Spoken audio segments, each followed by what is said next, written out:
This episode is brought to you by LifeLock. It's tax season, and we're all a bit tired of numbers. But here's one you need to hear.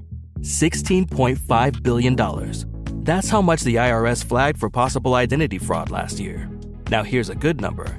100 million. That's how many data points LifeLock monitors every second. If your identity is stolen, they'll fix it. Guaranteed. Save up to 40% your first year at LifeLock.com/podcast. Terms apply.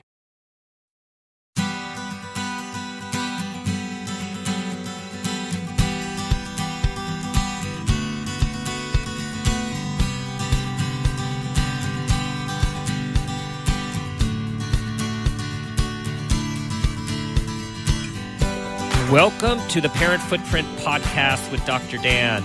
I'm your host, Dr. Dan, and you are listening to our Parent Footprint Podcast, where our mission is to make the world a more loving and compassionate place, one parent and one child at a time. At Parent Footprint, we believe the key to raising happy, healthy, and engaged kids is for us parents to seek the same happiness, health, engagement, and awareness in our own lives. That is because we believe that awareness is the foundation for your vision of successful parenting. And with increased awareness and intention, we can be purposeful about leaving a healthy footprint on our children. Today's show is called Terrific Toddlers. And I'm excited to introduce to you our two guests who are the co-authors of this wonderful new book series, Carol Zeavin and Rhona Silverbush. Hi, thank you for having us. Hi, Dr. Dan. Hi, well, let me say some nice things about both of you so people know who they are listening to. I'm going to start with Carol. Carol holds a master's degree in education and special education from Bank Street College. She's worked with infants and toddlers for over a decade as head teacher at Rockefeller's University Child and Family Center at Barnard's Toddler Development Center. She's worked at YAI and TheraCare. And she, along with Rhona, separately lives in New York. Rhona studied psychology and theater at Brandeis University and law at Boston's College Law School. She's represented refugees and has written and co-written several books, including A Guide to Acting Shakespeare. That sounds very interesting. She currently coaches actors, writers, tutors, and consults for families of children and teens with learning differences and special needs. And as I said, she also lives in New York. So welcome our East Coast authors and professionals. Guys. Hello. Hi. Yeah. I'm holding these books here, which are wonderfully illustrated. And I'm just going to set this up for the audience because we're going to talk about these books and how they're going to benefit toddlers and parents. We have one called Boo Hoo. We have one called Boo Bye Boo. Bye. Oh, sorry, Boo Boo. Did I just Yes. say Boo Hoo? Okay. So let me tell you all why I That's what said they say when they get a boo-boo. exactly. So everyone listening, there's a picture of a child crying on the ground. So my brain just went to boo hoo instead of boo boo. Okay. So at least there's Very some much. method to that madness there. Okay. Then Yeah. we have one saying bye bye. And oh gosh, that was very difficult for our toddlers when they were toddlers. And then there is All Mine with a wonderful picture of someone grabbing something with a mine look on. It looks like his face. His face, yes. His face, yes. Okay, Yeah. so you guys come from these overlapping and various backgrounds, and how did you guys come together to write these books? Well, Rhona, you wanna start it from your point of view? Yeah, my son, Jack, was an early intervention, and Carol was one of his amazing therapists/educators. And so that's how we came to know each other. And we were realizing Carol used to write beautiful books for all of her kids that she worked with. And we realized that the books that are out in the marketplace for just any child who doesn't have the good fortune of having Carol there in their home really were over the heads of the toddlers and not at that developmental sweet spot moment that they're in, and really weren't working. And the books that we wanted for my son didn't exist. And I am, among other things, a writer. Carol's a gorgeous writer, and we realized we could write them. So we did. Right. In a nutshell, we couldn't find them, so we wrote Yeah. them. I mean, you go to that. the children's book section and you see ABC books or Pat the Bunny books, and there was nothing about, these daily emotional outbursts that parents have to deal with toddlers, which is totally normal. But, there was nothing out there that addressed them in a functional, reassuring way that didn't either talk down to or over the heads of the toddlers. So there you go. There you go. And, it's shocking that book did not exist until you guys wrote them, right? Well, they have books that sometimes address these issues, but the problem is it's very hard, as I think of it, it's hard to unring a bell. So once you understand how the world works, it's hard to remember a time when you didn't understand how the world works. And so even when people do endeavor to write to, a subject that is important to a toddler, they still tend to miss that developmental moment that the toddler's at and to write in a way that the toddler can't really take in. And they think they've written a book for a toddler, but they've really written a book for a preschooler.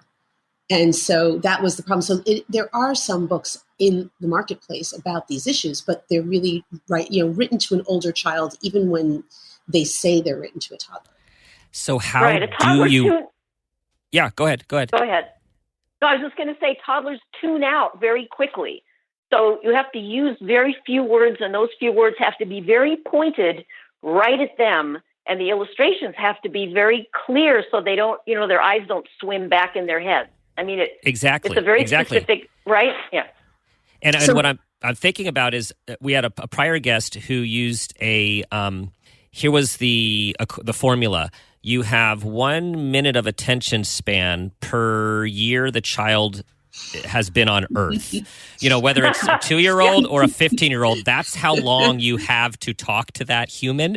And so here you guys are taking on the mind of a toddler, which of course people probably underestimate often, and yet you are writing to them. So how do you write? How did you get it? How do you get in that frame to write to a toddler? Well, I had, interacted with and wrestled with 100 or so toddlers over the years. And I feel like I have an inner toddler who has never left me. And we try to write from the toddler's point of view, which is also something unique about this series. We're like looking at the world through the toddler's eyes. And we lost Carol's sound. So while we get her back, I'll also say we do extensive research on developmental psych for toddlers. And we make sure that we really know what leading developmental psychologists and educators of toddlers have to say about what they think around all these issues so that we could then really write to them directly. I'm sorry, why did that happen? Whoa. Don't know. I don't know, but your partner just picked it up, just picked it up seamlessly. I don't remember when that was, but I was talking about, working with 100 toddlers or so. Yeah, go with that. Just trying to be in their heads so that I could manage their behavior, basically. And all these, big feelings that they were having, but then sitting and reading with them and not being able to hold the attention with some of the books that were out there, and they'd be flipping pages and crawling off my lap. And it really gave me a very visceral idea of what toddlers need in their books. Yeah, we were really careful to make sure that both the form and the content are at a level that they can really take in and enjoy and benefit from. So right. Tell us about these books and how they help toddlers with these issues that you're writing about. They help in a bunch of different ways. One of which is that we understand that they need, first and foremost, to be validated. And so we do validate what they're bringing to this experience. It's so easy, for example, in Bye Bye to just, for parents to say, oh, don't be upset. But don't be upset is very unvalidating of them and what they're experiencing when you're leaving and they don't fully grasp that you are coming back. So that's not a helpful thing to say. It's much more helpful to say, I see that you're sad. I see that you're scared. I see that you're mad, whatever you're seeing, and give them some language that they don't have around it, but start with the place of validating. So that's the first thing that we do. Right. And labeling. So we label with a word something that they don't understand yet. Oh, you were sad. Just say bye-bye. Oh, you didn't like it when so-and-so took away your toy. Just in a very brief, concise way to label and validate. And that validates. And the package is very reassuring to toddlers, which helps them modulate their behavior over time. Right. Over time being a key phrase there. Yes, right, definitely. Right. And especially, when the storm is happening, you don't say, oh, I see you feel sad. Well, I mean, you can. But we have this thing called the debrief that we like to use, which is when the storm is done, then you can, label and validate. And that part of it over time helps them understand themselves. Right. So one thing we do is validate. Another thing that we do in the books is help them understand the situation. So we validate, we label, we help them understand a situation that we might take for granted as self-explanatory, but isn't to them. So we bring it into concrete terms using concrete language that they can really take in and understand. That gives them also a modicum of control over their lives because they don't feel as out of control because something isn't as bewildering as it otherwise might be if we assume they know more than they know. And I think there's a lot of assumptions we make as I hear you both speaking, and the validating, of course, is totally consistent with what we know about brain-based parenting these days and how do we help soothe a child, calm a child, so they actually can be open and receptive instead of reactive. And then the labeling thing really strikes me because I just hear myself in the past and so many parents say, use your words. And we're making an assumption that a child has a word to describe their experience and feelings, which when they're young, they don't. Right. Right. They don't. Exactly. Yeah. Yep. So we give them those words, and when they read the books, they read the words over and over. The grown-up reads the words over and over, and those plastic little brains just soak it in. And we also, you go ahead. No, I was just going to say they also don't necessarily have great memories yet, and so they do need to have things reminded. For them that you might have said it yesterday, but that doesn't mean that they know it today, but you think they know it because you said it yesterday. So another way that a book is particularly helpful is it gives them that opportunity to have that repetition so that it can help them grasp the thing more quickly. Exactly. Right. Yeah.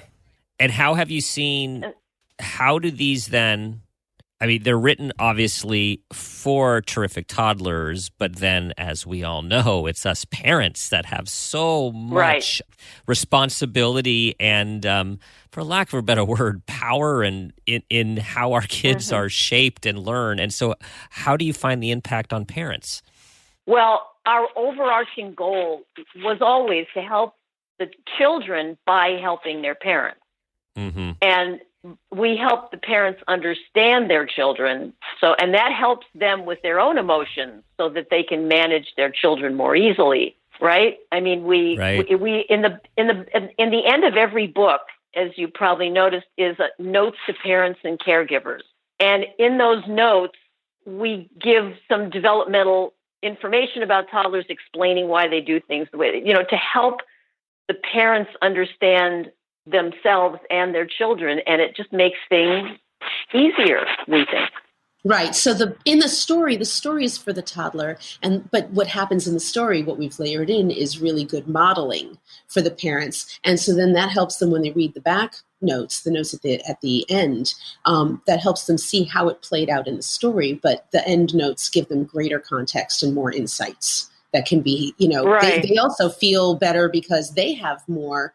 They're less bewildered by what's going on, so we're giving everybody tools. And I love the the tools through story, through picture, and then of course developmental milestones. And what is quote normal, or as we say these days, neurotypical? And I have a question about that, because we know more and more we're learning about, talking about neurodiversity, and there are those kids that scream and tantrum longer, or take longer to learn a social lesson or find their words. How do you guys think about the variability and then the developmental variability of toddlers and parents raising them? Well, we found that therapists and psychologists are really excited about these books for children of very different ages, not just toddlers, because any child who's at that moment will see themselves in the story, whether or not they themselves are toddlers. So a child who is at that developmental stage can be older if they have particular special needs or emotional, delays or whatever their particular story is. But they, if they see themselves in the stories help them. So we found that it really is applicable and useful to children beyond the toddler years if that's where their level of understanding and emotional development is. That makes perfect sense. Yes, it does. I'm thinking about what you talked about earlier, or mentioned earlier, about the debrief. And could you tell us about how to effectively conduct a debrief? Well, I know it sounds like something used by the military, but it's also a way to just explain to a person, but in particular a toddler, what they went through so they don't feel bad about it. Because often little kids, they're very egocentric and they think that anything that goes wrong is their fault. And so we can use the debrief to tell them, this is what happened. You were sad when that happened. And then mommy helped you. And then you wait, maybe silently, but to see what's going in and how the child is processing it. And maybe that's enough for that debrief. And then the debrief can develop as the child gets older and is more willing to engage. But it always happens after, when both people are calm. Because when toddlers have these big emotions, parents tend to get sucked into that big emotion. And so when both parties are calm, then you can engage in this sort of mini analysis of what happened. And day after day and debrief after debrief, life tends to start making sense, even to a little kid. Right. So I think it does a couple of things, because I think on the one, for the first and foremost, it helps reassure them that things are okay. That even if they felt terrible in the moment, like you're not still feeling terrible, and this is what happened, and it's really okay. You're okay. I think so it really helps them on a self-esteem level, but I also think it then serves to reinforce the lesson that you hope that they will get about how the world works, so that the next time they can have a little bit more of a recollection of what your overarching lesson around it was. Boo-boos do get better, whatever the thing is. Mommies and daddies do come back. Whatever your debrief is can help stick the landing, so that the next time they may get upset all over again, but maybe it's a 9 instead of a 10, or 10 instead of an 11, Right.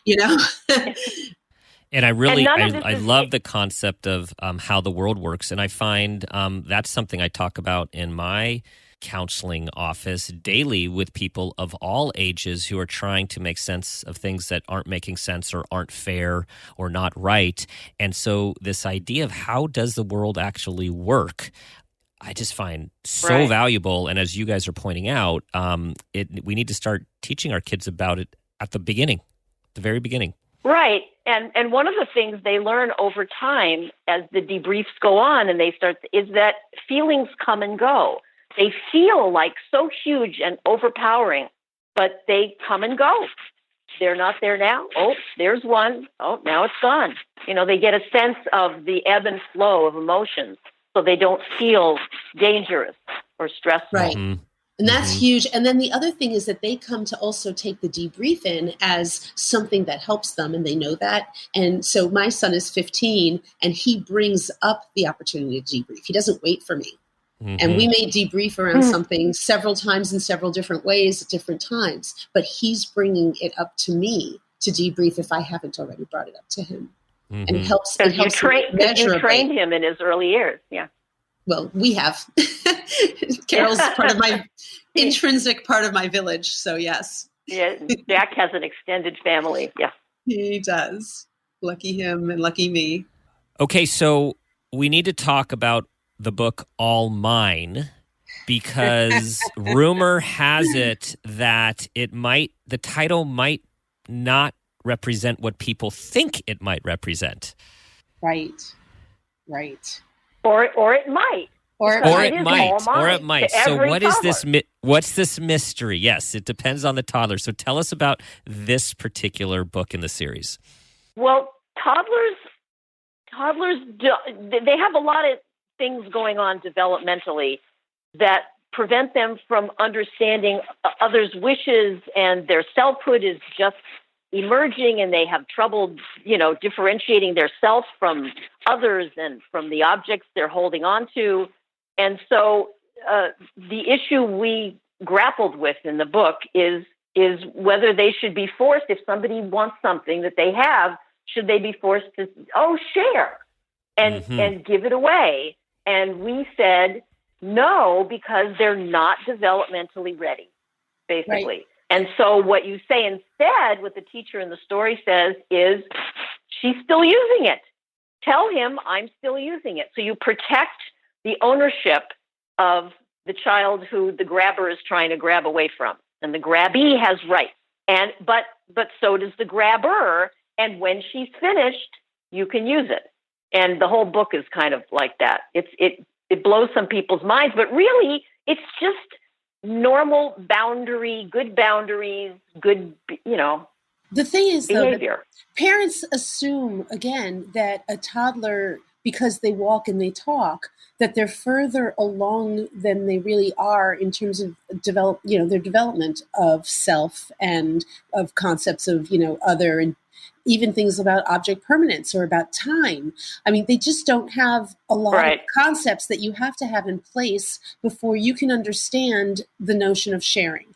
And people think, I've got to start right away, teach them to share.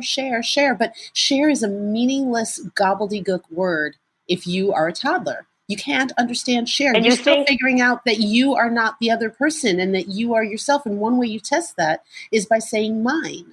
And people need to just relax on that a little bit. Your child will get there. My selfhood is mine. This object is part of my selfhood, and it's mine. Yes, it makes so much sense. And how many times do you have an upset child who you're making them share, which of course they don't know what that is, and you might be pulling away literally, like symbolically, a piece of themselves. Yes. And then the shaming we do when they can't handle our pulling them apart. Yes. And then, they can't handle sharing. It makes our family look bad, right? We want them to look really good and polite and everything. Yeah. And I like... Yeah, but ultimately it will backfire in later life, and maybe sooner rather than later, of holding on too long to things when really now you're developmentally ready to take turns and share and do all that good stuff. But you're like, no, you made me give it. I mean, they're not thinking that, but basically, I think greed is a product of being betrayed in early childhood.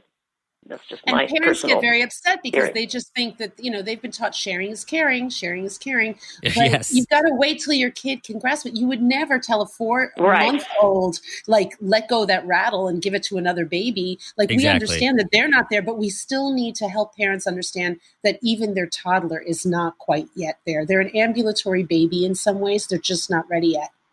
Right. So important. And I like the rights that the grabber and the grabbee both have rights. We just have to help with the situation. Both of them. Yes. They both have rights. Okay, guys, it's time for the parent footprint moment question. I'm going to let you quietly fight over who gets to go first. And here is the question. Question is, tell us about a time that you became aware of yourself as an individual or as a parent, and that new awareness had a positive impact on your child. Okay, well, I'll go first. I'm not a parent, but I was a child. And I would like to, so the parent footprint moment I'm going to tell you about happened when I was in my mid-30s. But it would not have happened if there hadn't been one outstanding feature of my childhood. So just bear with me while we look back for a moment. Yes. What I remember most about my childhood is the total lack of acknowledgement or any appropriate response to feelings. It was weird. There was nothing like, you must be so happy about that, or that must have made you mad, or was that uncomfortable? I mean, don't get me wrong, there were a lot of feelings in my family, just none that weren't mocked or twisted into something else or ignored, and God forbid you should have an emotional issue. It was too shameful to go to a therapist, right? And of course, therapy in those days was still fairly primitive, but that's another show. Yeah. So in my mid-30s, I started noticing things about myself, like, symptoms. I was aware enough to know that something was wrong, and I started reading everything I could get my hands on to try to figure it out. And at that time, there were a lot of self-help books about self-knowledge and relationships. So there must have been a lot of other people who were in the same boat, right? And that's when I found The Drama of the Gifted Child. It's a thin, insignificant-looking book. Yes. Alice Miller, yes, whose subtitle is The Search for the True Self. It was about people who weren't understood by their parents when they were children, people whose feelings were dismissed or subverted for a parent's unconscious needs, and how those of us who experienced this kind of childhood had probably lost or never achieved a true sense of self. Oh, wow, brain explodes, right? When the dust clears, I start working on how to identify my feelings in the moment, not the next day or months later in therapy. It was painful, and it took a long time, and I'm still working on it. And now, I have to say, sitting here today on your show, the sheer serendipity is not lost on me that after struggling with emotions and selfhood, I've been working with and writing books for the people who are the personification of my issues, toddlers, whose emotions are blessedly so easy to see, right? And whose selfhood is emerging in the most amazing way. And all this began with the moment I saw myself in the pages of a book. Oh, that's wonderful. And what's screaming at me is one of the things that you've said is validate. Yeah, there was nothing, it's so important to just acknowledge, and I mean, it's, I always say everyone feels better when they feel understood. It's so important. Thank you for sharing. Everyone, you hear that? Do you hear that? How to acknowledge and validate your children's, of any age, their feelings. Of any age, right? Yes. Yes. Thank you. Okay, that leaves one more parent footprint moment. So yes, I could easily wax rhapsodic about the importance of Alice Miller in my life as well. My mom's a Holocaust survivor, and who was a toddler herself at the end of the war. So you can fill in all the rest. Right. I think that a good sort of counterbalance to the very eloquent answer that Carol gave is I'm a lawyer as well. I don't practice anymore. And of course, with a mom who's a Holocaust survivor, I was doing political asylum representation for refugees, helping refugees to be able to be safe. And the thing was that while I felt very passionate about doing it, the work that I needed to do was really not my right work. And I always just shoved it aside. And it wasn't until I was in my early 30s, that I started to listen to myself as opposed to listening to all the other sort of influences in my life, like my parents and whatnot. And I started to really assess what I wanted to be doing. And that circles back to work with Shakespeare, as you mentioned in the beginning, and writing and working with children. And so putting all those pieces together, I wound up leaving the law and becoming, among other things, an acting coach, a writer of these books. I do teach, young children, young people. So I have a variety of things that I do, but it's really because I listen to myself. And as a result, now I have a son who's now 15. And one thing that I have really tried hard to do is always to listen to him. And, there's so many ways he's like me. There's so many ways he's so different. And it's really important for me to not just assume I know how he is feeling or what he's thinking, because of what my response would be. The really important thing to do is to be listening to him and giving him the space too, to figure out how he wants to articulate it, and then understand what he's trying to say and go with that. And what you are sharing with us is so consistent as well with Parent Footprint, in the sense of you following what is your calling, your passion, you're going with what's important to you. Instead of the shoulds, when our kids see us doing things we think we should be doing and we're not invigorated and we're actually depleted, we're kind of showing them how to live, and they absorb that. Exactly. Yeah, you said it. You guys have inspired me. And Carol, you just brought me back to when I first read that book and the profound impact that had on me in graduate school. Wow, the same thing, like, it was a mind blower, right? Mind blower, yes. It really was. So. Who knew? Carol, Rhona, thank you. Who knew? Thank you for enlightening us today. Everyone, go out. Thank you. This was great.